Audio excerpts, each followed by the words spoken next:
160th edition of the MMA Gambling Podcast on the Sports Gambling Podcast Network is brought to you by Underdog Fantasy. Sign up using promo code MMA SGPN to get up to $1,000 in bonus cash. And we're also brought to you by Rhythm. Get your 7-day free trial by going to sportsgamblingpodcast.com/RITHMM.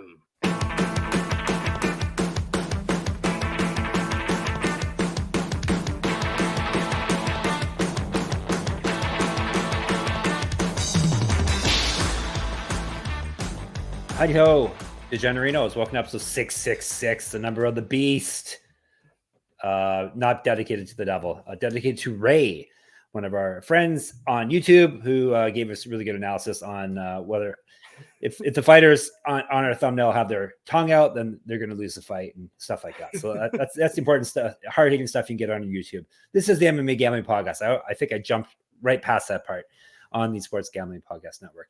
Thank you for tuning in. I'm Jeff Taco Fox, and as you can see by the title, another regional episode today before we get back into the UFC tomorrow. This is a promotion that we've at least not done a full episode on during the YouTube era, because I didn't see it at all when I searched. It's Anthony Pettis fighting championship. Yeah. That's Gumby Vreeland's voice that you hear there. He's a guy who knows about all these promotions and knows the winning picks to have. So APFC, we can call it for short. Anthony Pettis runs this. He doesn't want to just have Uriah Faber be the only one with regional promotions, and it's on UFC Fight Pass. So, promotions like this, it's important, as feeders to the big leagues and to give these fighters some reps and get some money in their pockets. So, hopefully, is there odds for Anthony Pettis fighting championships, Gumby? Yeah, usually, because it's a Fight Pass promotion. It's right. Usually pretty easy to find Fight Pass ones on the offshore books and whatnot. So, yeah, you should be able to find ones. Have you noticed more and more promotions popping up with people's names in them? Yeah. Because it's a weird move, right? Like, it's not like Dana White. Well, no, but also like Muradov Professional League. Remember Muradov Professional League, which we did a show on one time?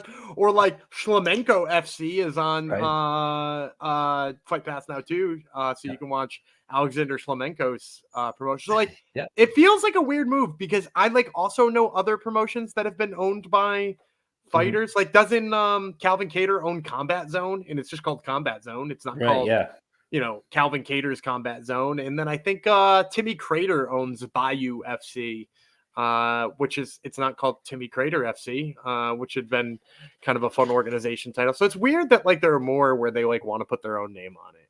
Well, those fighters obviously have their egos in check, the ones that just call it by generic names. I see, who's Angelo Pettis? There's an Angelo Pettis that was supposed to fight in this card. It's got to be a relative. Got to be. He's got a bunch of cousins who fight too. He's 20, so he's probably too young to be a kid of his. But yeah, he fights on Rich's Sport too. So it's funny that you said kid, because I was thinking, it could have been Sergio's younger brother, and then you were like, he's almost young enough to be his kid, and I was like, God, that's how old Anthony Pettis is now. Yep, it's true. Yeah, he's 20, so we'll say cousin. All right, I'm sure someone will let us know. Anyhow, he's not fighting on this card. He's 1-0, and apparently his fight fell off. So sadly, I doubt we would cover that anyhow, because I don't know. We're talking 0-0 versus 1-0 to start. That's gonna be interesting to see what Gumby, what kind of info Gumby can give us on those fights. Before we get into all that, I got to let you know, if you don't know already, Doug Stanhope, Brendan Walsh, and Sean Green host the newest podcast on SGPN, Get to the Points, every Thursday before the game. Doug, Brendan, and Sean give out their favorite plays and talk a ton of shit. Doug and Brendan are professional comedians. You may know them from the Joe Rogan podcast, The Howard Stern Show, and Comedy Central. Subscribe wherever you get your podcasts. Now, on to Anthony Pettis FC. Have you watched this promotion before? Yeah, I've watched it a couple of times. It's on Fight Pass. It's easy to find. They've had too many dudes come to the UFC off of them, but that is where Peyton Talbot came from, which seems meaningful. And then I want to say somebody else too, like maybe Malcolm Wellmaker or something like that came from here. So they got some guys. Yeah, he's only run 13 events, so just getting started up. This is Anthony Pettis FC 13, Indiana Fight Night 4. I think I saw advertised that Demetrius Johnson's going to be here as well. Not fighting, sadly, but just hanging out. Just hanging out in Hammond, Indiana. on Sunday. This is another Sunday one, 9 p.m. Eastern. So you can watch this and Fury on Sunday night. So that'll be fun. UFC Fight Pass is going to be said. The Hammond Civic Center in Hammond, Indiana, in a cage. 20 fights. A lot of these are amateur ones. So we're not, most of them actually are amateur ones when you really break it down. We're covering the 5 that Gumby finds most value in or interest in. And then we'll see if he has any lightning round picks for us. Maybe some 0-0 AMI fighters. We're starting off with some fighters with not much experience. We'll see if Gumby got any info on Timmy, Noverini, or Matthew Leonard. They are fighting at lightweight 3 5-minute rounds. I'll tell you about the Jiu-Jitsu Jesus, Leonard. He looks like a Jiu-Jitsu Jesus as well. If you asked AI to create you a Jiu-Jitsu Jesus, this is what it would create. He's 1-0 as a pro.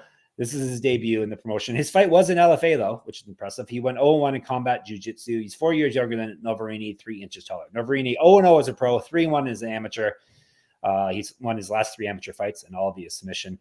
And he lost his 1 amateur loss came via submission as well. That's pretty much all the info I have. Leonard does have an extensive amateur career resume as well with lots of titles on it. So that's all I got. Yeah, when we were pressed for a 5th fight to do on this card, that's sort of why I picked these 2, is that they do have really extensive amateur backgrounds, and you can find a lot of their fights too. And so for Noverini, he's a good wrestler. He's really good on top. His submission game is sick. Like, even the loss he had as an AMI, he was like just badly out wrestling the guy. And then when the guy got up one time, he stuck his head in a weird spot and he got ninja choked. So like, excuse that if you want, but it was like, 3.5 minutes of dominance before he put his head in the wrong spot and got caught.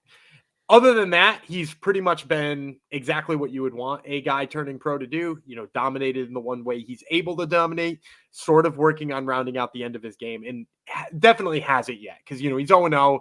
His striking looks real questionable. He took a couple of kickboxing fights that I was able to find too, where I'm pretty sure he was taking them so he could start to round out his striking. It did not look like he rounded out his striking in those fights. One of them, he just gets blasted on the feet for like 1 minute until the ref stops in, and then he yells at the ref.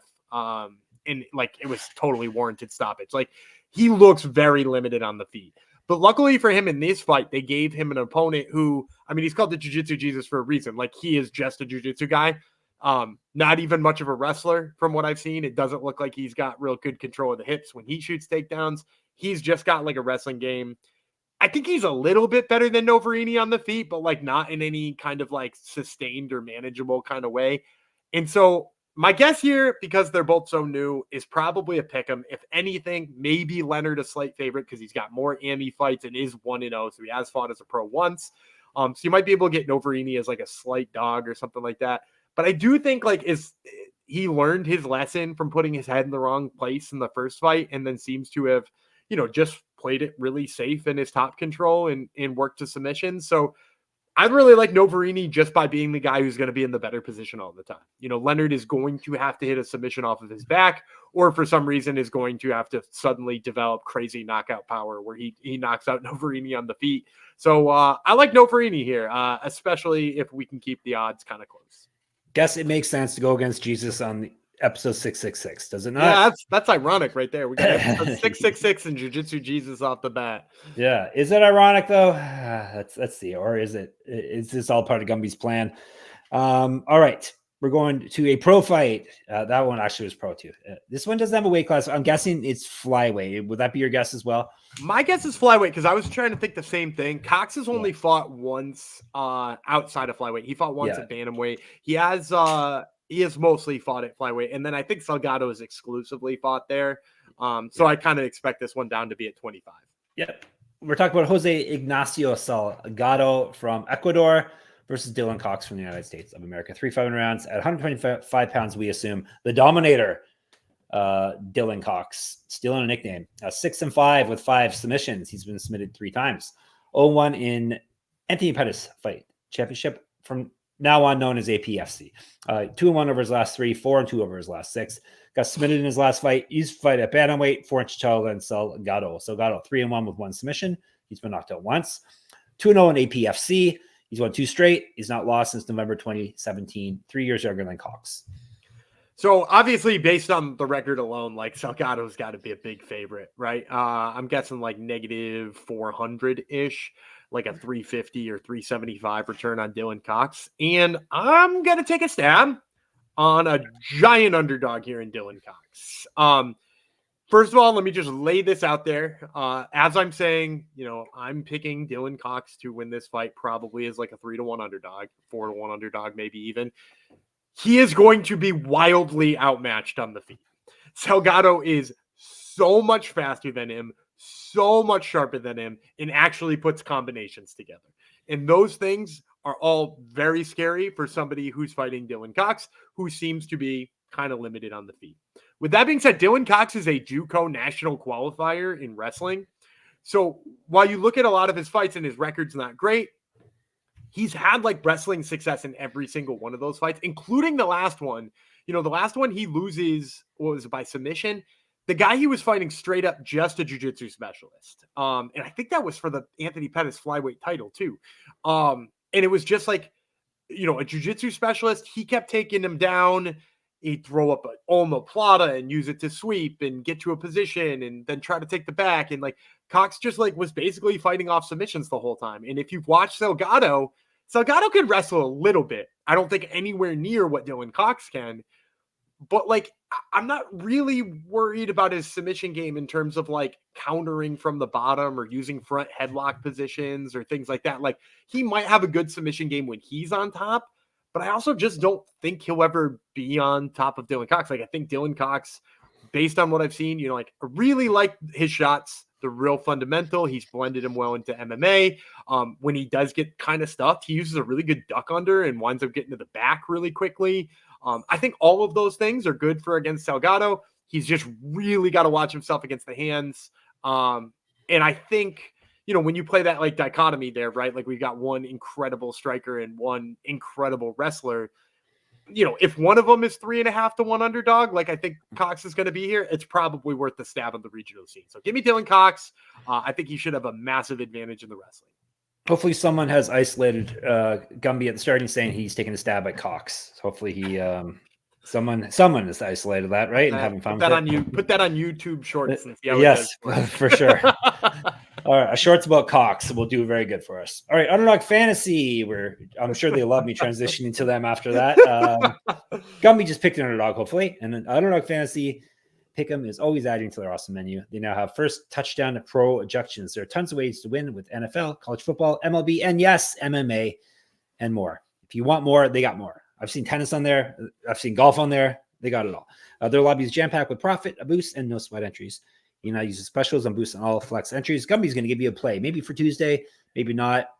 He seems to be avoiding his Braves for some reason. They're going to do it, Gumby. Well, the problem is right now at the time of recording, the Braves have not clinched a playoff spot. And as the time of you listening, the regular season is over. So I'm hoping the Braves are in the playoffs. But if not, I'll just look ahead to the first time the Dodgers play. And they're probably going to have a first round bye anyway. But I'm just going to keep riding what I've been doing all the whole time. And that's take Shohei Ohtani's higher than on his half a stolen base. You could usually get like a multiplier of like 1.25 on it or something like that. And look, he's got 10 stolen bases in his last 10 games. Now, some of that's trying to pad his stats so he can get a 60-60 season, but he's running wild and not getting caught. He might as well keep it going in the playoffs. So, whenever the Dodgers take the field again, take the higher than on Shohei Ohtani's stolen bases. 60-60. That's madness. I remember when 40-40 was a big deal. Now we're talking 60-60. He's broken the game. Make sure you sign up with our code MMA SGPN to claim your special pick and first time deposit offer up to $1,000 in bonus cash. UnderdogFantasy.com, promo code MMA SGPN. All right, we're moving on. We're leaving the Cox and we're moving on to Gumby. Grow up, man. Moving on to here's a fight. Flyweight. This one definitely is flyweight. We're thinking the last one was too. Sergio Plascencia versus Jimi Natividad, both from America, even though they gave me tough names to say. Natividad, a juggernaut, is the nickname. 3-3, 2 knockouts. He's been knocked out once. This is his debut in APFC. 1-3 over his last 4. Lost his last fight. 2-inch Thailand. Plascencia. Tank is Plascencia's nickname. 4-2 with 3 submissions. Never been finished in a fight. All those fights have taken place in APFC, 3-1 over his last 4, including winning his last fight. 5 years younger than Natividad. Do you know why Plascencia is nicknamed Tank? No, why? It's because he's one of our favorite types of fighters, or at least one of mine. He's built like a tank? He's a short king. Oh, hashtag short kings. Hashtag short kings. 5'3", 5'3" flyweight. Wow. Yeah, gotta love it. At least he's a flyweight. Well, especially because we on yesterday's episode we talked about Paris Morin, who's like a 5'10" flyweight. Yeah. But lucky for him in this fight, he's fighting a guy who's 5'5", which is like a normal size for a flyweight. So it's not like he's gonna have a huge height advantage or disadvantage. I think Plascencia is gonna be a favorite here. I'm gonna say probably not too high, maybe like pushing -200, maybe like +190 or -190. And I like him in this fight against Natividad. I just basically think, Natividad being 3-3, nobody would ever list a 3-3 fighter as a favorite, especially one who hasn't looked all that great lately. And I think Plascencia should be able to handle him basically just with the hands. I think he's a lot faster. He switches stances really nice. He bounces in and out of range. The one thing I don't like is he does how we make fun of tall guys for like leaning away when they're defending? He does it, but he's a short king, and that is extra alarming because he's in range all the time. So he's actually gotten stunned a couple of times doing that. But he's got good power on the return. So this is why he's a 4-2 regional prospect fighting for Anthony Pettis FC. It's that there are some really good things about the way he moves and in the way he cracks for a dude who's only 5'3", but also there's kind of some alarming issues. And then for Natividad, I don't want to reduce somebody to just saying he's a brawler, but this guy's kind of just a brawler. In his last fight, he wound up in the clinch after just brawling. And it looked like he had no idea what was coming in the clinch. And the dude had a Muay Thai plum and was just going to knee him in the head 14 times. And then he kneed him in the head 14 times and it didn't end well for him, as you might imagine. So it's a guy who looks like when he's in boxing range, he's just going to throw every single punch. And then he won't be in boxing range really long because he's going to wind up in the clinch because he's brawling like that. And then he seems clueless after that fact. It cost him in his last fight. I think it would cost him here against Plascencia. I also think Plascencia is just maybe not going to engage him in the brawl and probably counter him with as fast as he jumps in and out. I worry a little bit about that lean I told you about in the beginning, but I still think Plascencia is probably the much better and definitely the more technical fighter. And you think he's going to be 300s, you said, didn't you? No, I said high negative 100s. Oh, that's okay. Maybe that's negative 200. Yeah, all right. We'll accept that. All right, Plascencia, the tank. Gumby cannot quit his short kings. Love the short kings. Even ones that lean back. But if you lean back a bit, then you won't get hit. It's a perfect defense, Gumby. It's not a flawless strategy, I will add. But it's worked for some people. Keep your head in line and just lean back a little bit, and you're all set. Yeah. That Sam Patterson learned that the hardest way. Remember when he got knocked out by Ashmal's? That was. He leaned back. You didn't lean back enough. That's the key. You got to lean back enough. Did not. All right. We're going on to our nothing but title fights the rest of the way here. APFC vacant featherweight championship. I'm not going to ask you why it's vacant because this is Anthony Pettis fighting championship. You probably don't know, right? I couldn't find the featherweight title fight. I'm going to be honest with you. I did a little research because I knew you were going to ask. And I mean, I didn't dig through every single fight that's been on every single card, but I didn't immediately find a featherweight title fight. There is a chance that this has just never been given out. Right. Yep. We got Jose Ferreira from, I just looked up where he's from. He's from Cuba? No. Yeah, Chile. I knew it was the C. Different countries, though. Very different. Chile. He's fighting Chris. Is it Mecate? Mecate. Is it Mecate? Mecate? I think it's Mecate, but I could be wrong. No, we're never wrong with pronunciations. It says 3 5-minute. It says 3 5-minute rounds. So we'll assume typology is right because they were right with Ryzen. So this is for the vacant featherweight championship, as I said. Mecate. 8-2, 2 knockouts, 1 submission. He's been knocked out once, submitted once.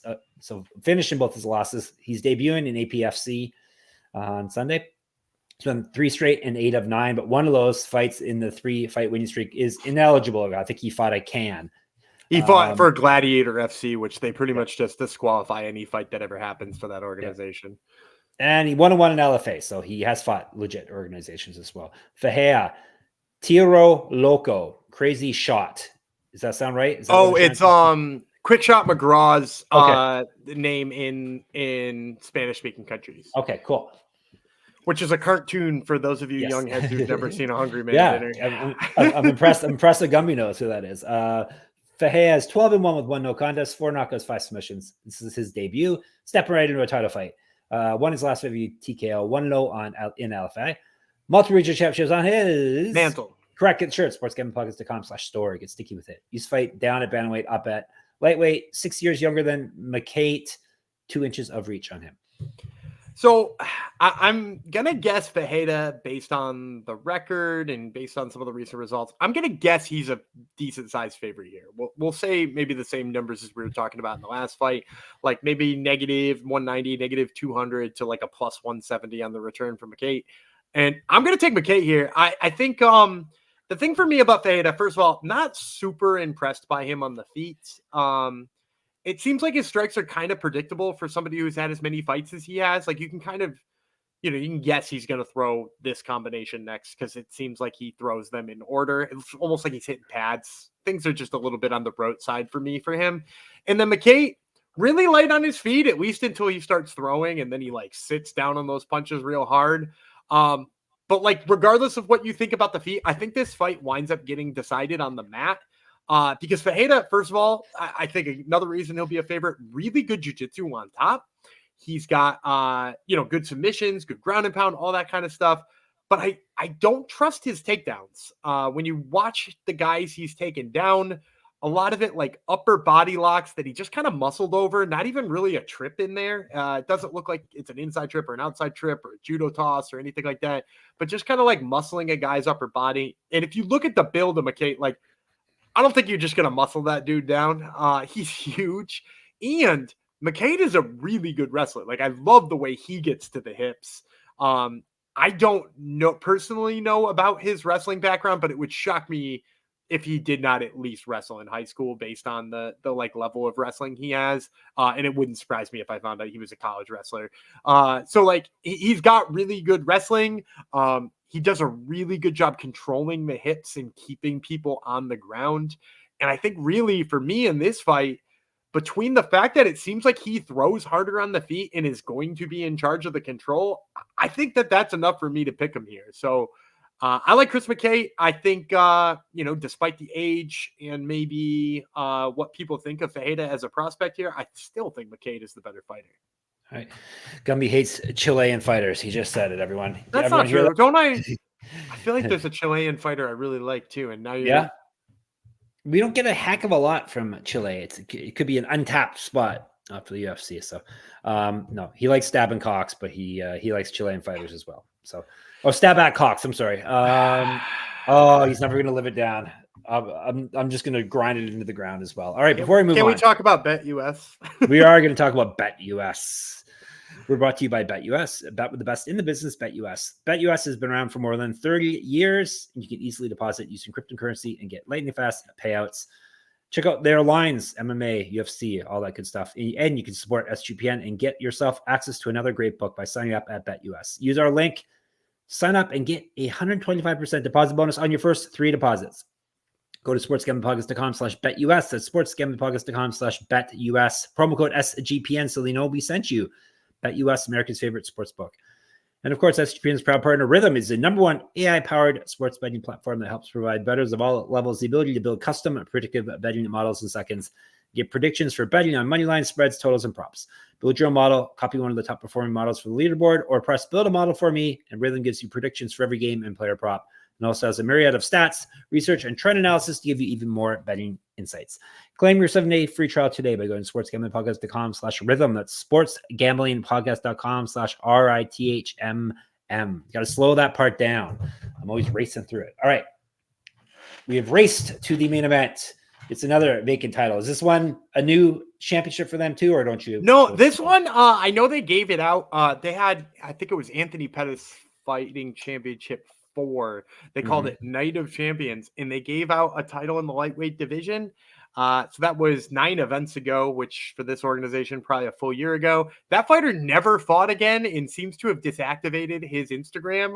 So I don't know if he retired and was like disappeared into the woods, but it does appear that this is vacant because the fighter no longer either fights anymore or exists anymore. Yeah, maybe that was his goal. He got it, and now he's disappeared. He's gone off rode off into the sunset. So anyhow, vacant lightweight championship. Mark Choinski, who has the hairiest. He's a hairy guy. He's a hairy guy. Man, he's right up to his knuckles. He is fighting against Bobby Lee. They're both from America. 3 5-minute rounds, 155 pounds. Tell you about Bobby Lee first. 15-9, 3 knockouts, 7 submissions. He's been knocked out once, submitted 4 times. This is his debut. Win-loss, win over his last 5 fights. Last fight was a TKO win. 3-7 over his last 10. Not so good. Multiple regional championships on his mantle. Correct. Get the shirt. sportsgamblingpodcast.com/store. Now that is good. 6-5 in LFA. So he's fought high level. Not super successful. 0-3 in Bellator. Used to fight at welterweight, missed weight before at lightweight, an inch taller than Choinski. Choinski, the Shark. Mark the Shark is 5-0, 1 knockout, 3 submissions, 2-0 in APFC, 3 straight wins via submission, 1-0 in LFA. I'm guessing he's going to be the favorite here. Yeah, he's going to be the favorite here. He is. He first of all, he was a wrestler for Wisconsin Oshkosh, which I'm pretty sure is Division III, but don't quote me on that. He was an All-American there, and I want to say one of those years he placed 3rd at nationals. I want to say he was the top 3 finisher. So like a very high level wrestler, and he's in there with a guy who is, I mean, like Bobby Lee is a journeyman in every sense of the word. And like there's pieces of him that are good, and there are pieces of him that are just like kind of questionable. Like, for me, first of all, Choinski should just be able to wrestle most of the people in Anthony Pettis Fighting Championship. But even if he can't wrestle Lee, like Lee had a fight with Lucas Clay. You remember Lucas Clay, LFA guy? He had a fight with Lucas Clay, and Lucas Clay was getting the better of him on the feet. And look, Lucas Clay is pretty much just a submission specialist with like questionable wrestling, but mostly just because he gives up takedowns. And Clay was hitting him on the feet pretty well to the point where Bobby Lee shot a takedown and pretty much only got it because Lucas Clay was looking for a buggy choke off the takedown. And so like for a guy to be losing in the striking realm with Lucas Clay, like Choinski is going to be a nightmare for him because first of all, you're not going to be able to out wrestle him. I don't think Bobby Lee's got any chance of doing that. And then on top of that, Choinski has an absolute missile for a rear right hand. Like when he loads up that rear right hand, you better be out of the way because when he does, he just absolutely stuns people with it. Now, he hasn't gotten any like walk-off knockouts with it, but it has set up a lot of his takedowns in good positions to finish those submissions. Actually, he might have gotten a knockout as an AMI because I know he fought 4 or 5 times as an AMI too. But like Choinski here, I mean, got to be -500. You could already tell he was going to be a favorite. -500, -600. And I'm a dummy. Probably -1,000 by the time the fight rolls around.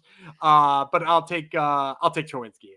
All right. Choinski is the pick. All right. Let's recap and then we'll see if he's got any hot takes on any of the amateur fights. Choinski, Mecate, Plascencia, Cox, and Noverini. All right. Lightning round. Zap, bang, boom, pow. Do you have any special bonus picks first?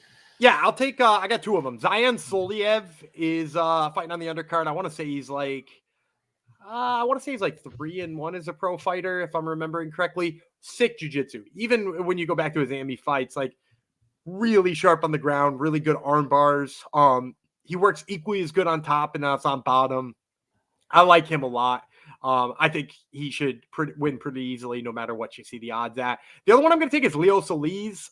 Solis is impressive wrestler who is literally only seeming to going to get beat by guys who are better at jiu-jitsu than he is, which in this case was the aforementioned Soliev, who was one of his losses when he's just better at jiu-jitsu than the wrestler. So I like Leo Solis, or Solis rather, from the wrestling standpoint, and then I like Zayan Soliev from the jiu-jitsu standpoint. All right, there you go. You're all set for Anthony Pettis Fighting Championship. If you want more picks, hit us up in the Discord, sportsgamblingpodcast.com/Discord, or of course in our YouTube comments. Make sure you subscribe to our YouTube as well, or Twitter if that's your jam. SGPN MMA. Gumby runs that account. He's at Gumby Vreeland. I'm at Jeff Fox Writer. If UFC is more your speed, then I got a UFC pick'em contest I run every week on my Substack, moneymma.substack.com, as well as a bunch of other amazing articles. So check all that out. Gumby has got the Top Turtle MMA podcast, and this week, who is on it? Austin Thud Hubbard, who's fighting at UFC 307, as well as the hometown boy in Salt Lake City, Court the Crusher McGee. Two solid nicknames. Thud's probably a low-key one of the best nicknames. Yeah. Sleeper for best nickname. It is, for sure. Where else am I to tell you to go? Oh, of course, sportsgamblingpodcast.com, sportsgamblingpodcast.com/store, sportsgamblingpodcast.com/Patreon. We're back tomorrow for my birthday bash and UFC 307. Gumby, take us away. All right, I'm Dana Gumby Vreeland. He's Quick Shot McGraw, Jeff Fox, and we will see you tomorrow.